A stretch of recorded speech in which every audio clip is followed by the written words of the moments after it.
Hello and welcome to Founders Unplugged. I am your host, Greg McCallum, also known as the Pay-As-You-Scale Commercial Advisor. Before we start, just wanted to let you know all these conversations are completely voluntary by the founders who are involved. So please give them some love. They're very busy individuals and they're taking up to 2 hours out of their day to come and sit and chat with me about themselves, about their businesses, and about all other kinds of stuff. Look in the description on whatever platform you're watching this and you will find links to them for their LinkedIn profiles and also the projects and the startups they're working on. So do go and check those out. And while you're at it, maybe give me a bit of love too. I do this as something on the side to my main business. I run a company called ThinkWork. And so if you're looking for any advice, I also do free commercial advice for those for up to 1 hour. That job allows me to do this. Thank you so much. Enjoy the episode. Please do show love and appreciation for them. And of course, for this episode, if you enjoy it, like it, subscribe, share. Without further ado, I've talked long enough. Enjoy the episode. Thank you. Bye-bye. Founders Unplugged, hosted by Greg McCallum.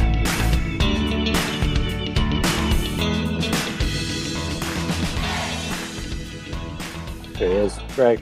Here he is. How you doing? All good, mate. How are you? Yeah, I'm good, Hector. How are you?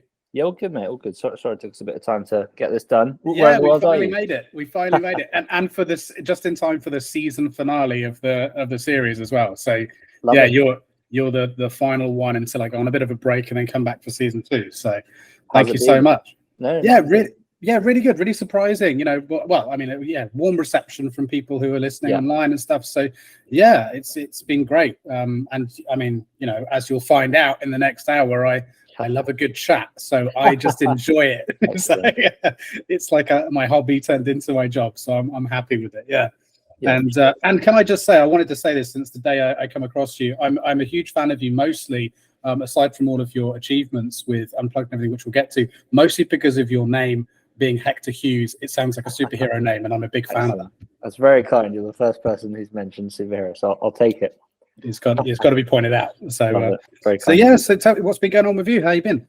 Yeah, good, man. Lots of, you know what it's like, startup life. Lots of exciting things happening, but yeah, keeps me busy for sure. So yeah, we got some good things in the pipeline. It feels like momentum's building. You know, we've been doing this for 3 years now, and it's a long slog, but feels like we're just getting started. So I think lots of good things coming together. But yeah.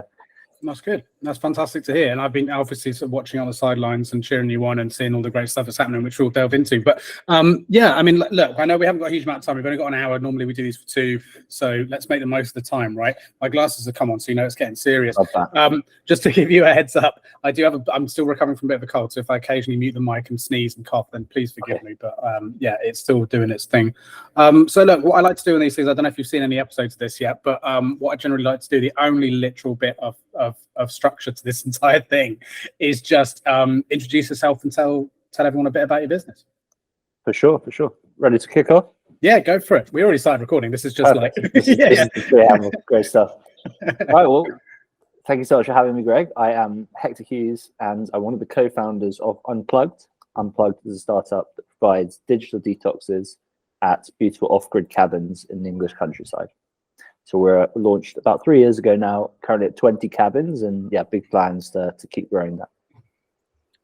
Awesome. And what I normally do, which I keep forgetting to do, is while you're talking, share my screen and show your profile on website. So apologies. But yeah, so this is you, and this is where people can find you, which is fantastic, on LinkedIn. And then, so tell me a bit about like what brought on this idea, because it's a fantastic concept and one that we connected over when obviously how we connected on LinkedIn. It was about this. I think it was about a post in relation to this. So how did it come about? Take me back to 3 years, or even further if you need to. Yeah, for sure. So like you, kind of working at a tech startup, joined it out of university. I was the second employee on the commercial side, and my co-founder Ben was the first employee. So we met there, and it was iPad till systems, so quite random, given what we're doing now. But yeah, did the whole high growth international expansion, launched offices in the US and Australia, and then I just started to get a bit, I think, dissatisfied with life a few years ago. I was flying around the office flying around the world to set up these offices, was spending all day on my phone, just kind of, I guess, stuck in that busy life, living the kind of classic London life. And at the recommendation of a friend, I ended up at a silent retreat in the Himalayas in September 2019. Oh, awesome. And that was at this Buddhist temple on top of a mountain. And the best thing about that is when you get there, they take your phone off you and you just spend 10 days cut off from the outside world. So very cliche, but I came back from that and quit my job a week later. That was off the back of a conversation with Ben, my co-founder. He's not the kind of guy you'd find at a silent retreat anytime soon. Right. Very skeptical. And we spoke about how there's a lot of stigma around like retreats and meditation. And so much of the benefit is just getting people offline and into nature. Yeah. So I'd heard about, cabins before as a concept, as a thing, and just thought that worked really well here, because I think let's call it the digital detox space is a bit faddy in many ways when we got started. And I think what cabins do is they bring, for lack of a better phrase, some kind of sex appeal to proceedings.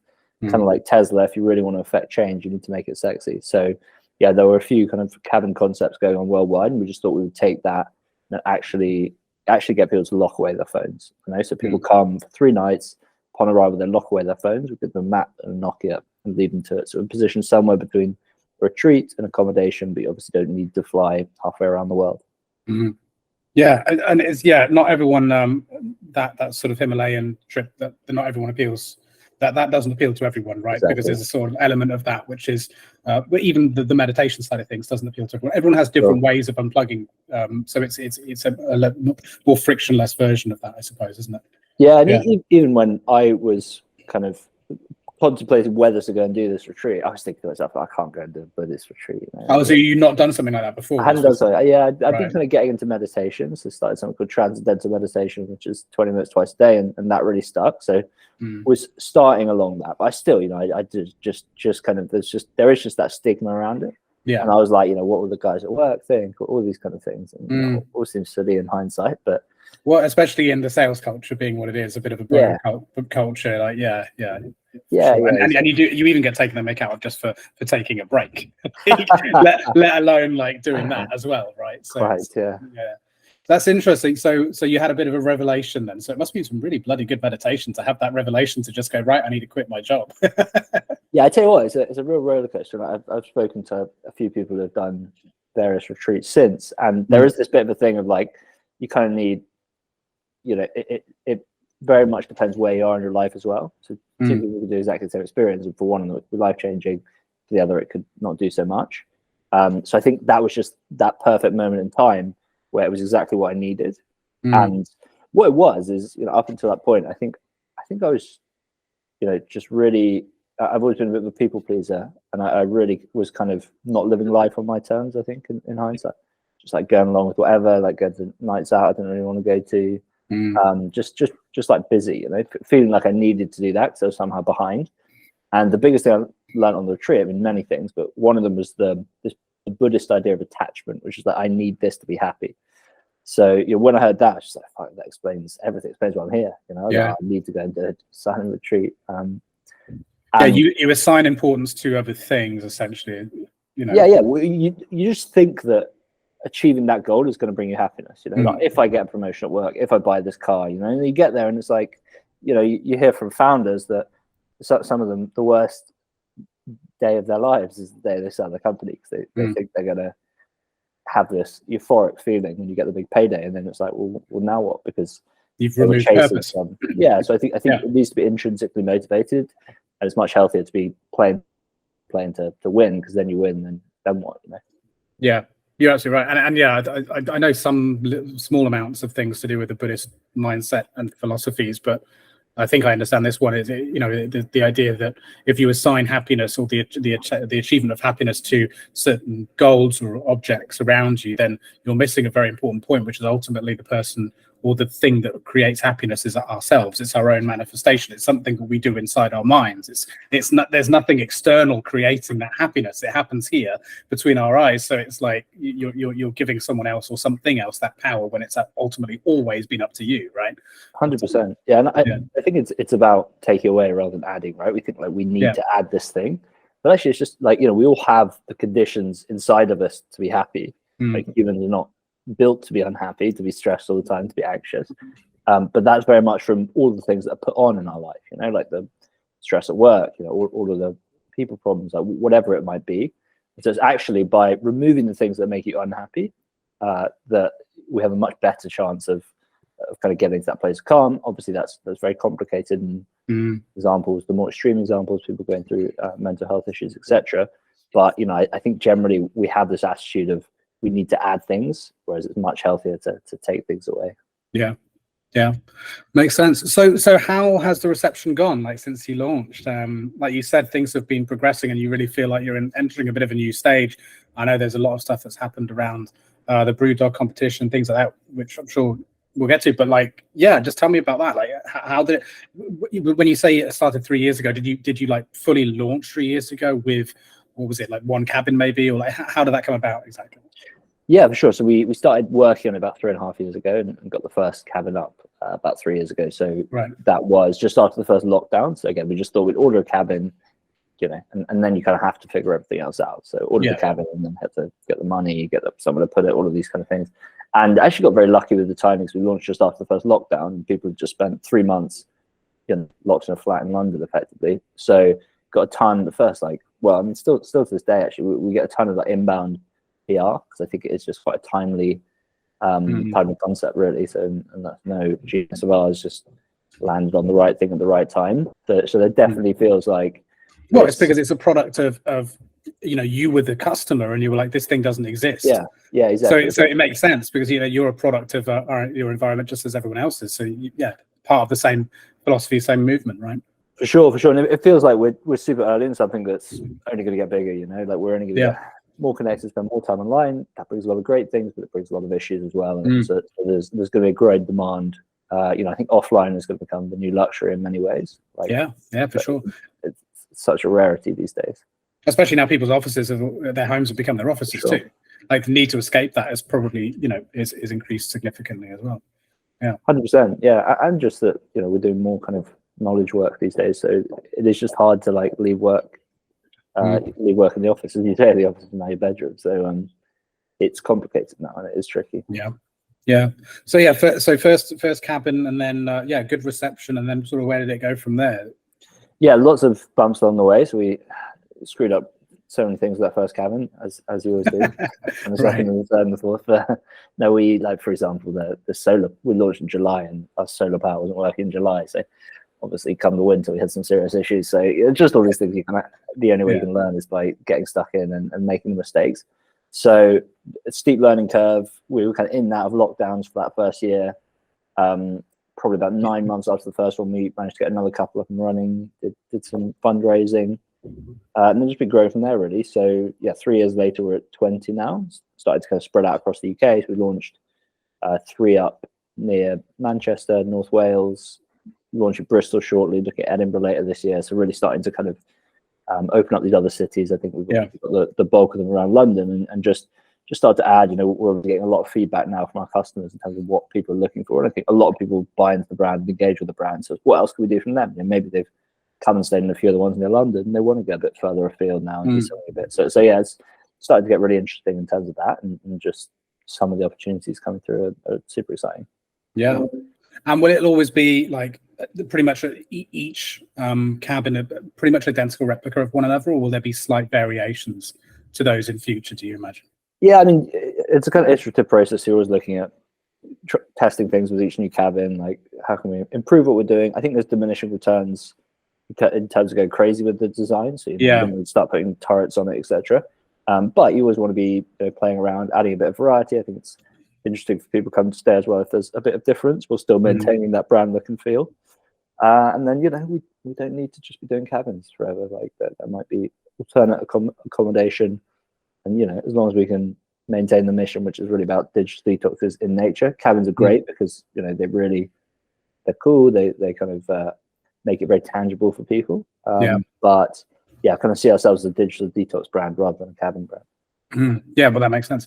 Because we've actually booked. So I'm on annual leave next week, like I mentioned, and we've booked in a log cabin type experience. It's more of a barn conversion thing. Nice. And I originally mentioned to my wife Anna, I was like, I really want to do this. I want to try one of these, and we looked at it, but obviously we have a 6-month-old, a 8-year-old, and a German Shepherd, and so we were looking at it like, I don't think this is going to work practically, but like, because we need a field for him to run around in that's gated. We need multiple beds and like all that kind of thing. But I was like, do you know what? For me and you, we're 100%, and we already said we're definitely going to do one of these when we can get the grandparents to take care of things. We're just going to do it because I think it's a very important thing. So yeah, that would be my only request. Dog and kid friendly if you're going to do. Yeah, we're definitely dog friendly. We actually named the cabins after dogs to come stay. What's the dog called? Right. Okay. What's your dog called? Oh, my dog, Merlin.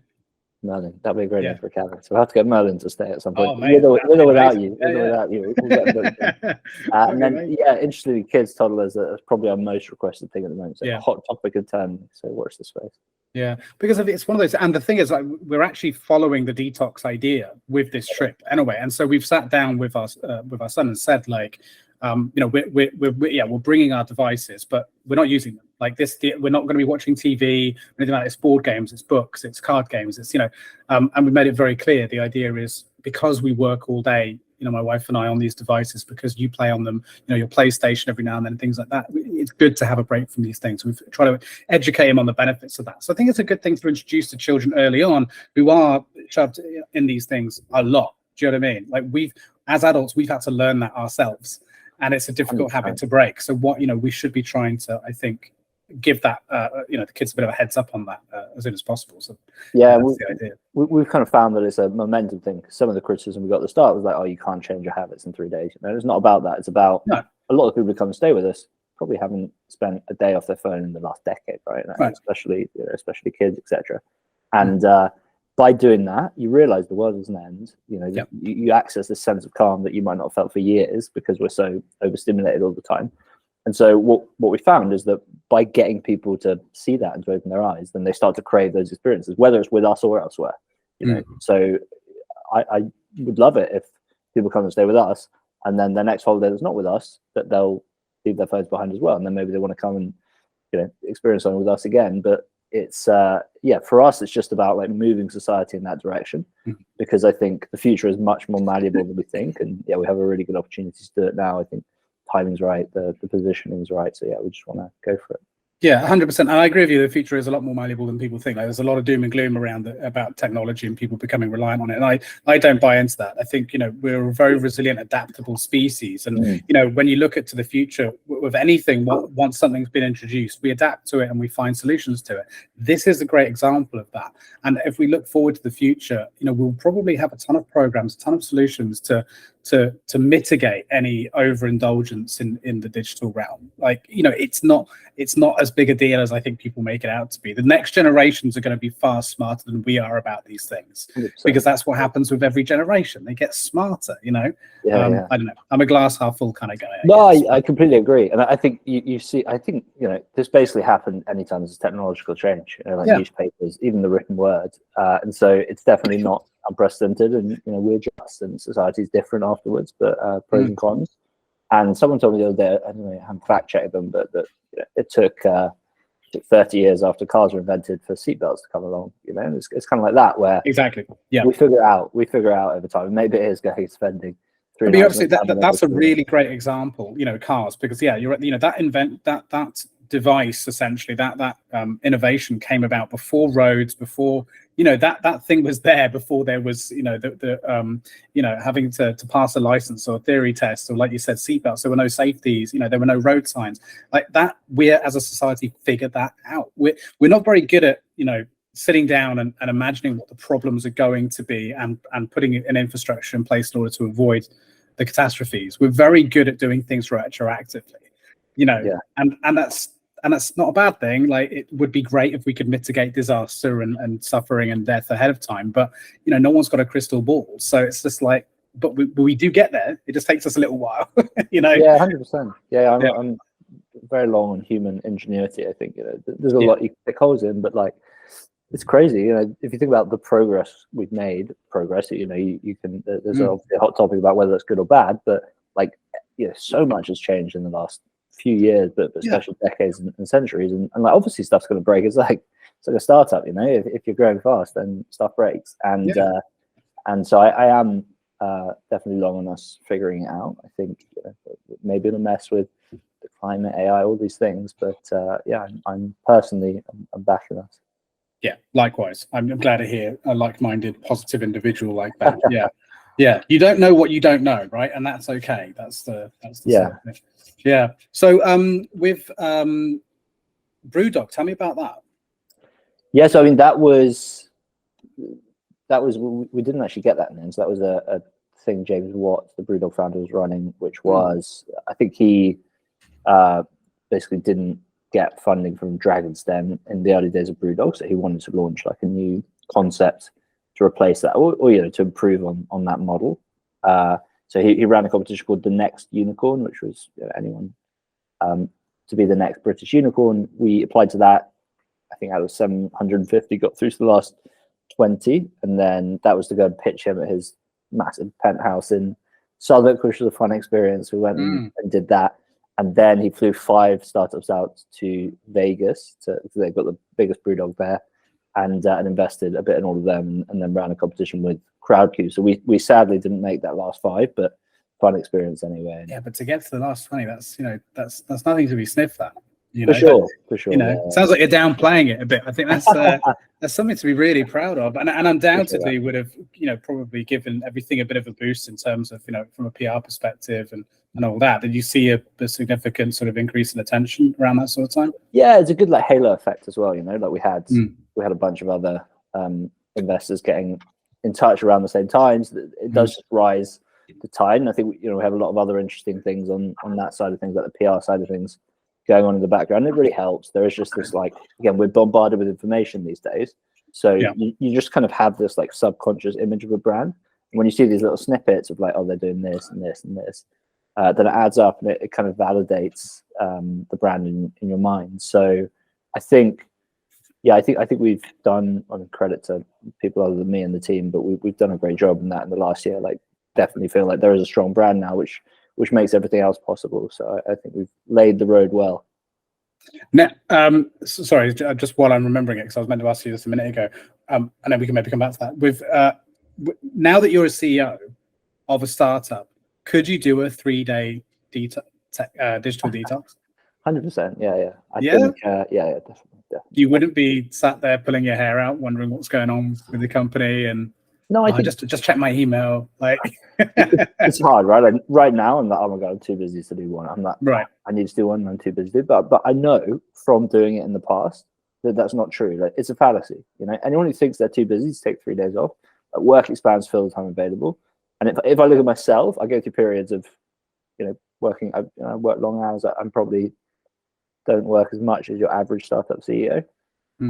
And the times when I am, burning the candle at both ends and doing the long days, I'm much less effective, And I feel like, if anything, it's insecurity driving that. It's like, oh, I'm behind on this thing, so I need to like throw myself into doing like busy work, basically. And actually, when I'm at my best, which still isn't great, but does the job sometimes, then it's usually much more chilled, And I am spending more time offline, thinking, reading, reflecting. Because fundamentally, I think, obviously being CEO, you got to make a lot of decisions. You got to kind of be there for the team, which is important. But you can kind of manage that in any way you want. And I think it's also about making good quality decisions and quick decisions, but good quality decisions. And a lot of that is like, for example, if I had one really important meeting in the day, say with a kind of potential investor, they're going to come on and be our kind of partner for the next year or two. I'm much better off leaving the 2-3 hours before that, like pretty free, and just getting myself in a good headspace, So I can turn up to that like calm, positive, and really hit that thing, because that is the highest leverage thing I'm doing all day. And I think there's just this kind of expectation to just like be busy all the time, and I understand it, and I feel it sometimes as well, because like, you always feel like you're behind on something as a startup CEO. Like, you always feel like there's something that you're not doing and you need to be doing. And so there is just always this pull to just get busy with stuff. But I think the kind of insight there, or the lesson that I take from that, is like, there is a cost to doing that. There's a cost to doing all the sorry. No, you can swear, it's fine. I swear all the fucking time. All the fucking random shit. Like, because also work creates more work. And the more like not not top priority stuff you get involved with, the more that kind of spawns other stuff. Mm. And then as a kind of as a worker, as a CEO, I guess I probably am better at delegating than at doing stuff myself. Like some CEOs are real details people and very hands-on and great at that. I'm not, to be honest. I'm not great with the details. I'm a bit lazy with the details, quite like dyslexic in that way. But I have a very easy time delegating. So I try and lean into that. So I think you've always got to lean into what you're good at, right? Yeah, 100%. Surround myself with people who are good at the details, because so much of our business and every business is details. So I think, just making sure that the right people around me, but actually I personally do much better with a bit of time and space, and that includes spending Green Heights offline every now and then. But that really resonates with me for a couple of reasons. So, you highlighted there something really important at the end, which is you're reflective and secure enough in yourself to acknowledge your shortcomings, which I think is an incredibly important thing to do. I mean, in general, as an adult, I think that's an incredibly important thing to do, but definitely in the context of wanting to lead a team or lead a group of individuals in whatever capacity, and especially at the level of wanting to found and lead a startup. Because for that exact reason, you're able to delegate to the individuals that have the skills that you're lacking, as opposed to trying to do it all badly, and that's a really, really important thing that, if you're doing it, it's quite easy, I think, to take that for granted. Like how many other people don't have the ability to see that in themselves, I'm not actually that good at that, and put that out there and say, I need to bring people in that are to fill in that gap. I mean, that's the number one observation I had from what you just said. But the other thing as well was just this idea of prioritization, because it's really hard. Because, like you said, you feel like you should be busy because it's the counter to procrastination, right? To a lot of people, I think. Yeah. Of okay, well, if I'm working on that project, at least if I'm moving the needle on it a little bit, and that one a little bit, then I'm not at least procrastinating. I'm not leaving it. But you're absolutely right. And I do this too, by the way. There's plenty of time. Like today, actually, this morning, I had 2 hours in the morning free because I knew I had some really important work to do later on in the morning. I'm like, no, I'm not going to be in the right headspace, especially as I'm still a bit ill. So you're absolutely right. But I think it's very easy to fall in that trap. And I've certainly, on certain times, fallen into that. So, I mean, what do you think is a good way? How do you assess your tasks, your projects throughout the week, the month, whatever, and come to the conclusion that one is higher priority to the other, that you need to maybe take some time before? And so how do you make that decision? Or is it something a little bit more instinctive that you don't really find yourself actually working to figure out? Yeah, so I think the key is giving yourself the space to think about it, right? Because if there's no space at all, then we do just get swept along with everything. Yeah. And I think a good exercise for me is if I have a to-do list and I'm feeling a bit overwhelmed with it, which I do at times for sure, then it's useful to not start with the list, but just put the whole list aside and be like, okay, what is actually the big thing right now? What is my big role for this company right now? And just start there. And okay, it's this. We need to go and find our next sites, for example. And then it's like, okay, what needs to happen next for that, right? And just start there, because there is just this massive that people have frameworks and so on for dealing with that. I'm not really a kind of particularly structured or frameworky worker, but I think I'm very much a big believer in just back of envelope. You can kind of jot most things out and just simple, just like put everything aside. Sometimes you can just rip up your to-do list and the important things will resurface. And and just start with what is actually essential here, because 95% of what we do is just a waste of time. It goes back to what you said earlier about moving things out. Actually, can sometimes decluttering, defragging. Yeah, 100%. And I think it's like asking better questions as well. Like spend a lot of time introspecting about what is actually my role here. So again, you can get just caught up in stuff, and then you can neglect what's really important, which is like managing, supporting the people in the team, or clarity on where we're going, or keeping the company solvent. There are some very big things, and it's different per CEO, per company, but there's some very big things that are super important. and it's easy just to get like swept away in the other stuff at the detriment of the big things. And it's also different year to year, right? Because if, I assume, maybe incorrectly, but I would assume that the way that you view your role now as CEO of the company in year one and now is very different from what it probably was in year one to some degree, right? Yeah, for sure. And I mean, I still feel a bit silly calling myself a CEO because it's, Yeah, likewise. Yeah, exactly. Yeah. But it changes all the time, right? I think labels can be dangerous as well, because if you're asking yourself like, oh, what should I be doing as the CEO, then it's a bit dangerous because CEOs do this. Right. There's not like, what should I, Hector, be doing right now for Unplugged?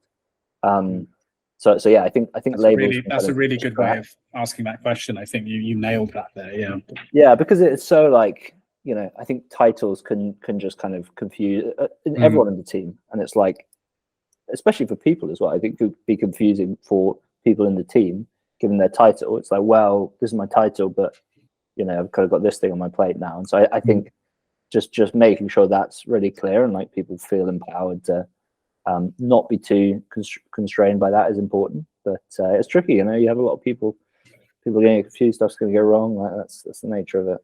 Yeah, and everyone works slightly differently, right? There are those individuals who really like that clarity and to have a lane and so on. But the reality as well is, which is why startups are not for everyone, is that you're generally a generalist specialist. I like to term it as in startups. Everyone has to pitch in and help in fields that maybe aren't theirs, and it's only really in the corporate world that you get, oh, not my job, not in my job description kind of thing. And there is a place for that too, where that things need to go through a very specific channel in order to get done in a very specific way in order for a well-oiled machine to function, which kind of makes me want to ask you actually about the startup you were working in before. It sounds like it got to quite a scale at some point. Is that why, based on what you said about how you like to work, is that why that there was also that feeling that you weren't in the right place because it had got to a fairly corporate place where the culture had changed significantly and now things were becoming a little bit too monotonous? And no, it was actually kind of the opposite, where it was chaos. And I think it was just like I spent a year doing sales, then I spent a year running product, and I spent a year running growth. And I was not very good at any of those roles. Like, again, like the doing, I don't know, like you were failing upwards. Failing upwards, yeah, exactly. Yeah. So there was always a bit of that, like, I don't know if this is me, that feeling. I really enjoyed the like startup environment, loved working with all the people I was working with there. It was super exciting, it was a lot of fun. And I liked just like the kind of being in that environment. But I just didn't feel like, I wanted to be a growth person or whatever it is. We were also, so around the time, actually 2 days after I got back from my silent retreat, the company went through a massive restructuring. So we were trying to raise a Series A, that fell through for various reasons. And that night we closed the US and Australian office, got rid of half the company. So I stayed on, but was running growth at the time. So we kind of paused marketing spend. We tried to figure out what to do next. And so it was quite opportune moment. Then had the conversation with Ben. It was like, well, I might as well move on now. Like they're just companies on different trajectories. They actually kept it going. The CEO stayed on, other two founders left, and he got it to profitability over the next 2 years and sold it to Revolut. So good result in the end. Yeah. But I think the chapter I was in failed really for what we were trying to do. We were trying to do this international expansion. I obviously played a big part in that. I was head of growth the last year, so we very dramatically stopped growing. So I don't think that was a wild success by me, but you learn a lot from the failures. So yeah, learned a huge amount from that company. And that's when you're the head of a department like that, which I have been too. It's not, you only have a certain amount of control over the outcomes as well. Like there's a lot of external forces at play there. To achieve the success, whether that's external or internal. So yeah, I wouldn't beat yourself up too much about it. I had time to reflect, but there's also a lot of things that writing was on the wall early. Like we got some things wrong early, like had a lot of tech debt, so the product wasn't great, and the culture was in a bad place. There was a kind of moment in time, probably about a year after I joined, when the culture just kind of flipped. We never recovered it after that, and just lost that like psychological safety. I think once that's gone, it's very hard to get back. So yeah, it's it was. I think writing was on the wall, and then needed that kind of clean start. It's amazing. People bang on about culture in startups all the time, and I think the vast majority of people who bang on about it have absolutely no idea how to actually either improve it or prevent it from turning sour in the first place. It's a minefield of yeah, unless you're in it, it's very hard to explain how you got to that point, right? You could probably, I'm sure if we sat down and we had longer, you could probably pick apart all the different decisions that were made that maybe led up to, or at least in your perspective. But it's so unique and different from, it's almost like a fingerprint for each company that you know, I don't believe in the frameworks around, you know, how to do that. I think, you know, the number one thing is just that it needs to be good people hiring good people. Like, you know what I mean? Like good human beings getting on with other good human beings. The moment that you know, ego and bad intentions start coming into the mix, then you're doomed. And that's a really hard thing to do because people are diverse in a whole variety of ways. You can't mitigate against arseholism, right? For sure, yeah. Patrick Collison, the CEO of Stripe, has a good framework, which is something like that, which is hack culture by hiring people who are already happy to start with, you know. But one way I kind of loosely like to think about that is that a company. So what's the etymology of the word company? It comes from the Latin company or something, which means to break bread with each other. So a company is literally just people you break bread with. And I think just thinking about that, like what is a company really? It's just a group of people working towards a common objective and however else you want to define it. But fundamentally, it's that. And I think it's easy when you start talking about culture and all of these things, and you know, how do we get a great culture? You lose track of it. Is just we are a group of people. How do we get on well and work well together? And it starts to go down this, you know, this kind of thing around hierarchies and all of these frameworks, etc. And again, you do just lose sight of it. So I think going back to first principles and just thinking about, okay, like what is the objective here? You know, it is literally just how can we just like be nice to each other, be kind, and you know, work well together and support each other. I think is key as well. Yeah, but it's tough as well because I'm very much in the middle, like I am with most things, about this sort of, you know, like for example, I spoke on a recent, and I've talked about this in other capacities too, but I spoke on a recent podcast about the fact that I really dislike you know, the phrase of a family being, you know, pushed on a company. I think it's a really bad idea because they're very different dynamics, and it also sets up poor expectations. Or, you know, that's a whole thing. But like, there is an element where, you know, you do want to ensure that there is you know, certain elements of, like you said, the breaking bread side of things within a group of people, being distinctly aware of the dynamics of human beings as they interact in a group, right? This is the sociological, you know, connotations of that, and like being aware of it and being cognizant of that. But then equally, it's a company, and the goal of the company is to make money. And if you need to put in specific dynamics in order to make that clear, that success is, you know, this is how we are measuring success and this is how we measure failure. And if you are not consistently striving for success, there have to be consequences. Like, those two ideologies seem like dynamically opposed to one another, but they have to exist together. Like, you know, because you need one for the good culture and the spirit in order to achieve the other. You know, and you need the other, you know, so it's I don't know, like I'm very, as you can tell, I'm, you know, it's a bit of, I believe in, you know, that two things can contradict one another and still result in a decent outcome. And I think that's a really good example of that. Like, you do need to have these two things. Someone, you know, like almost good cop, bad cop. You need to have, you know, that. I don't know. Do you agree with that, or do you think it's a little bit more? Yeah, for sure. I think it's incredibly nuanced, and I actually think it depends a lot on who's running the company, and fundamentally, like, that's where the culture comes from. And I think, you know, for example, I think a very high pressure, high standards, you know, everyone's expected to work 100-hour weeks. I think it can work, you know, for sure. It's not like, obviously you see Elon Musk companies, like, you know, obviously, and it seems like the companies that really, really go on to massive heights, they seem to have that, whether that's causation or correlation, I'm not sure. But there are lots of ways to run a company. And I think, you know, those kind of very intense CEOs like work well in those circumstances. And then I think, you know, people have a choice. Like, I think when people join Tesla, they know that's what they're getting in for, right? And I think, but you know, for me, for example, it's very different to my personality, for better or worse. So I would do a rubbish job at running a company like that. So I kind of have to lean into my strengths, and you know, and Ben's, you know, us as a kind of founding team, and then obviously, you know, it's you at the start, but as you start to bring people, like everyone you add is then a part of setting that culture.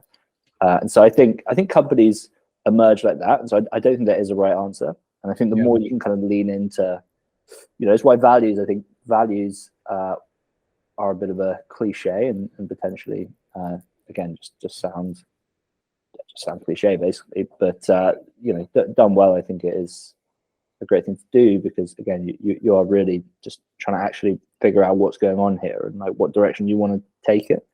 And I think as long as you're being intentional about it, just like know, because it's so hard anyway, like hiring, choosing people, like adding people into this company, that I think as long as you like understand the trade-offs you're making, I think that's it. I think like the old startup, a couple of hires like really changed the culture in a certain way, and like maybe kind of brought it down to some extent. And I think that just wasn't something we considered.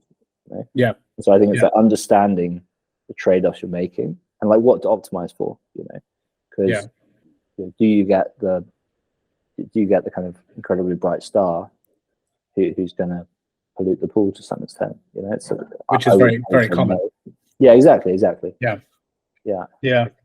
It's a complex topic for sure. But so what's next for you and Unplugged then? You mentioned you alluded to the fact that you've got different locations on the roadmap, as it were, which is really exciting. But what anything else you can reveal about what you're planning and what the next big milestones are? For sure. So just spread out across the UK. Again, it's really just kind of developing the concept as well, like listening to people who come and stay. Like, how can we make this something people come and do every 6 to 12 months? So I think just developing what we've got at the moment. And also, it feels like, again, we're super early in something that's only going to grow. So I think it's also just kind of setting up for the long term and asking ourselves, like, what does this look like in 10, 15, 20 years? And I think that is, when we got into this, it was very much, just startup mentality. We'll do this for 7 or 8 years and then probably sell it. And I think actually recently we started to ask ourselves the question, it's like, what if we asked to do in 20 years? What would that look like? It does change the decisions you make. So not too much I can reveal today, but working on some super interesting things in the background. So watch the space. A mobile cabin comes and picks you up. Yeah. Drives you off into the middle of nowhere, parks up. Love it. But fully automated. Yeah. No need to actually drive it. It'd be amazing. Yeah. There you go. That's a free idea point. We'll call that one Merlin. Yeah, call that one. No, call that one Greg. We call it the cabin Merlin. He's a dog. Fuck him. Like, that's my idea. I'm like, okay, I deserve credit for that. But that's cool. But so it's on the website. It says a 3-night detox. So is that the minimum amount of time? It has to be 3 nights. Is it? Always 3 nights. Yeah, always 3 nights. With 4 nights as well. But the reason behind that is when you get off your phone, it takes about a day for the mind to settle down. So the first day you're actually a bit more anxious. Right. So what we don't want is people coming for one night and feeling like shit. And saying, exactly. This was terrible. Yeah. It just doesn't do it. So really want to. And again, it's just that thing of like, initially people are like, I can't go and take 3 nights off, but you can, And so it was actually definitely a bit of a challenge in the early days. We stuck to our guns and now kind of 90+% occupancy. And because people see like their friends do it, someone else do it, and it's like, well, maybe I can spend 3 nights offline. And then you go do it, and you're like, oh, obviously I can spend 3 nights offline. Yeah. So I think, really want to focus on what is the best for the experience. And so if anything, we'll experiment with longer at the time. I'd love to do a 7-night experience, maybe with a more remote cabin, So I think there'll be some interesting things we can do there. But it's really working out like how can we actually help people? Because some of the stories we hear, like there are, it is very transformative for a lot of people, and so I think it's really optimizing for that rather than what's going to have the highest conversion rate. And do you have any sort of because I haven't properly sort of trawled through your website, so maybe you do, but if you don't, what would you say if you don't have any sort of resources on this, what would you say to like people to prepare for a stay in one of the cabins? Like, is there not only from like the practicalities, like presumably you need to bring your own food and all that kind of stuff, so more the practical side of things, but also like how to is there anything that you can do to prepare to abandon your phone for like three days? Like, is there a way of maybe getting used to it in increments or something like that?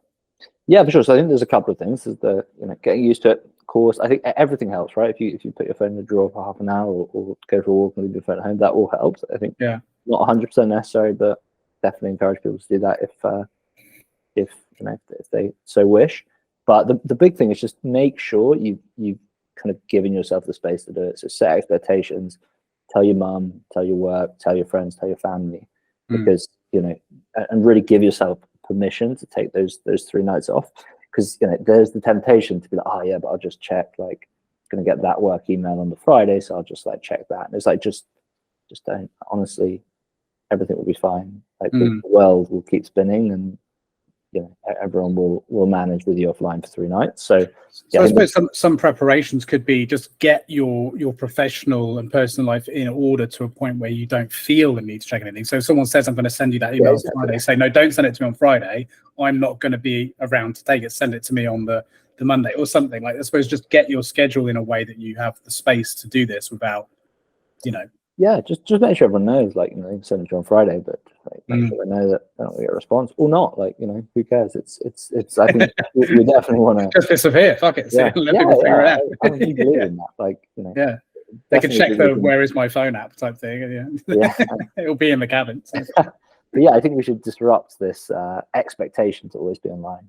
Yeah. Like it I think does hold us back. So it's a great excuse to do that. If nothing else, you can say you're out of office, say you're unplugged, and then people can't hound you. It's almost like people feel. I get this sense anyway, and I may even be guilty of this, which is why I have this sense, but that if you're not online, you almost disappear, right? That your relevancy kind of goes away a little bit. I don't think you even need to be a celebrity to feel that. It's something that, like, relevancy is something we prescribe predominantly to, like, celebrities. I think even as individuals, even in a professional capacity, like a lot of people I know, they say if I'm not posting on LinkedIn regularly, I feel like I'm losing my professional momentum, or like whatever, if I'm not keeping up with my friends, like, things like that. And that's quite a difficult. I mean, it's an odd situation for us to all collectively be in, first of all. Like, we have to acknowledge that. That's really weird, that we value that in any way. But then, second, to then do something about that and just be like, I don't need that. Yeah, I completely agree. And I think the big fallacy here that we all are guilty of is just this, like, people just are not thinking about us as much as we think they are.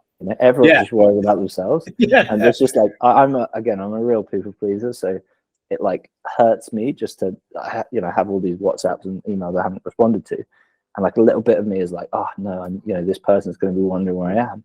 And then if I send an email and no one replies, you forget about it straight away, and it's the same thing. I'm busy worrying about all this shit over here. And I think we just feel like everyone is thinking about us the whole time, and they're just not. Everyone is just worrying about their own shit, and then maybe some passive fleeting thought. So it's super tricky, definitely something I suffer from. But yeah, you just need to work the muscle, go offline, go and spend 3 nights offline. What you'll realize is that no one really cared. Yeah, you're not the main character. Like, yeah, exactly. Chill. Exactly. And it's funny because what you've described there is pretty much the antidote to anxiety, right? Yeah. Is that idea that actually you're not as important in, especially in social anxiety, you're not actually as important in other people's lives as you think. Just think about your own life and the way that you view others. And you're exactly right. It's that perspective shift that can make you realize that. And obviously, I mean, important in the way that you've put it. Like, yes, you can be loved by someone and cared for, but not to the same extent of anxiety and worry that we prescribe to it. You're absolutely right. That's a very healthy way of looking at that, for sure. Yeah, I think so. I think sometimes have that conversation with people, like, people do see it as a negative, like no one cares, but I actually think it's super positive. I think it's very empowering. Like, if no one cares and no one's thinking about you, then you are free to do whatever you want. And yeah, that really was a realization for me. I think. Well, it's more like, it's not that no one cares about you, it's just that no one cares that you haven't done that thing. Yeah, like, exactly. you're still on people's minds. Like, like you say, if I'm in that position where I've messaged someone and they haven't got back to me or something, like occasionally it'll pop into my mind, I wonder how they're doing. I haven't heard from them for a while. But the idea isn't, oh, they're an arsehole, or whatever. Like, and it's not. I think we, for ourselves, we assume the best of the people around us, but then we think that everyone around us is assuming the worst about us, and that's a really backwards way of thinking. It's like, just assume the best and assume that they're thinking the best. Doesn't mean they don't care about you. Yeah, it's a lovely way to put it. Yeah, but. It's easy to fall in that trap, though, isn't it? I mean, and it's funny. I was literally talking about this in the last episode with someone as well. We are animals that are biologically inclined to a negative way of perceiving the world. Sure. It's a survival instinct. It's a really important part of us that's very difficult to override, and that permeates everything we do. So it's a really conscious decision to do something like this, to be like, it's okay, just chill. Like, I'm still relevant. I know I'm still loved.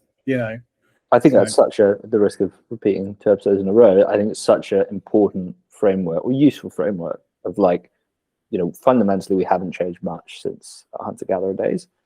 And now we're just in this drastically different environment. So no wonder life is hard, no wonder that we're, that it's a struggle to keep fit and, maintain all these relationships and all of these things, because we're not built to do that. So I think we are biochemically engineered to be running around in forests, hunting things down, killing them with our bare hands, and having, you know what I mean? And having these, like our physiologically we've changed a lot, and so we no longer have that, but biochemically in our brains we still have all of those traits. So it's a real, and then like you said, our environment, we've now changed that as well. So it's this real battle there, isn't it? Well, it's the Jekyll and Hyde thing, I guess. 100%. And I think it's just being kind to yourself. Like, it is hard, and just because as you said, there is just like a lot of our suffering doesn't come from what we do, it comes from our judgment on ourselves due to what we do. So if something goes wrong, then there's that kind of self-criticism, and I think just quietening that voice goes a long way towards freeing us up for other things. But easier said than done. I mean, especially if you're trapped in that way of doing things for a very long time, it is very hard to do. It's hard to be nice to yourself. It's very hard, and especially for individuals who may not have experienced it from others too, which we have to remember that there are unfortunately a lot of people out there who have not experienced it from others, so you almost don't know where to begin to do that. So but I think a great way to start is this sort of thing is even if it's maybe not jumping straight in the deep end to go to something like what you do in Uncapped, at least taking some steps to put the phone away, which is it can be, even though I'm a huge proponent of technology and a big supporter of it, there of course are negatives to it, and they can definitely feed into that sort of way of thinking in a negative way. So a good step to that is lock it away in a drawer for an hour, and you'll probably feel a lot better than cruising the toxicity that can be on a lot of platforms. It gives you space, and I think when you're just like not present, head down into phone or whatever it is, then like that's when stress and anxiety just like builds, and you don't really have the same time to process it. Like when you get offline, you kind of can start to process life. And as you say, for a lot of people, there's a lot of deep rooted stuff, and it's not just a case of getting your phone away, but that is a step in the right direction, and it's all about just making those little steps and just starting to send that momentum in a different direction. I think it's also a really important lesson for like how we turn up for others in the world. Like, I think there's so much judgment of others and criticism, and like we get angry because like someone at work said this or did this, and everyone's going through their own shit, and like you also just don't know what people are going through. Like, a lot of bad behavior, for a start, a lot of it is just like ignorance rather than particularly trying to assume the best, right? Like exactly. A lot of people do stupid and horrible things not because they're horrible people, but because they like you said, even it's just in that case when they do things because they're being mean or nasty or whatever it is, like that comes from a place of suffering, that comes from a place of like trauma themselves. So I think it's just like cutting even those people a break, and like for your own sake, making peace with that, of like, because I think so much of our suffering comes from stuff we feel is out of our control. It's like we are angry at this person because they did this. It's just like making peace with that, no judgment. I'm a big believer in just like, so don't judge others, judge action. You can, if someone does something terrible, you can judge that thing. That was a terrible thing to do, but like, you just don't know what got that person there. And we think we can read their mind, and it's like, oh, they did this because of that, and I would never do that. But you haven't lived life in their shoes. So I think definitely. Well, and you can't control someone else's behavior. I think it's important to try and take the philosophy of if you are going to be anxious and stressed about anything in your life, be stressed and anxious about the things in which you have control over.